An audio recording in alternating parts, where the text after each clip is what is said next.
أهلا بيكم في كورس المنتور تريدر. هنكمل مع بعض التحليلات اليومية. ده التحليل اليومي ليوم 23 يناير 2026. وزي ما بنقول دايما التحليلات دي تنفع للمضاربات السريعة، بس أهم حاجة نلتزم بإدارة رأس المال وإدارة المخاطر اللي بنتعلمها مع بعض في كورس المنتور تريدر خطوة بخطوة. خلينا نبدأ مع بعض بالذهب. تعالوا نبص على الذهب مع بعض. طيب، مستويات الذهب اللي احنا هنكون بنتداول عليها عند ال 4941، ده الحد الأعلى للسعر زي ما انتم شايفين كده. لو حصل اختراق لهذا الحد الأعلى وإغلاق إيجابي أعلى المستوى ده، هنا فرص للشراء، فرص للشراء. الحد السفلي بتاعي عند منطقة مقاومة كويسة جدا، سوري، منطقة دعم كويسة جدا اللي هي عند ال 4771. لو السعر كسرها وأغلق بشكل إيجابي، هنا تبقى منطقة بيع. الحد الوسطي بتاعي هو 4855.58. طبعا أعلاه لو أغلق بشكل إيجابي للشمعة هيكون شراء، باي.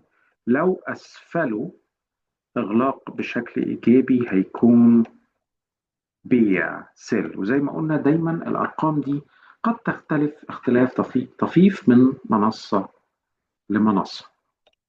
طيب، خلينا نروح الأداة المالية اللي بعد كده اللي هنتداول عليها، زي الجي بي بي يو اس دي، الدولار، الجنيه الاسترليني للدولار الأمريكي. المستويات بتاعتنا 1.35064. لو السعر اخترق المستوى القوي، المقاومة القوية دي زي ما انتم شايفين، وأغلق السعر فوقيها بشكل إيجابي، دي فرص شراء، باي. الحد السفلي بتاعنا 1.340. لو السعر كسر هذا الحد السفلي وأغلق بالإيجاب، ده مستوى بيع، سيل. والحد الوسطي 1.3453. هنا أعلاه إغلاق إيجابي آه يبقى هنا شراء، يبقى هنا شراء، يبقى هنا شراء لو هنا في إغلاق إيجابي. ولو أسفل الحتة دي أغلق، يبقى هنا بيع. طيب، نروح للي بعده. الجيرمان 30 اللي هو أعلى 30 سهم في السوق الألماني، نفس الفكرة. الحد العلوي بتاع عند 24925، الحد السفلي 24777. أعلى الحد العلوي ده يكون شراء، باي، باي. وأسفل الحد ده يكون بيع، سيل.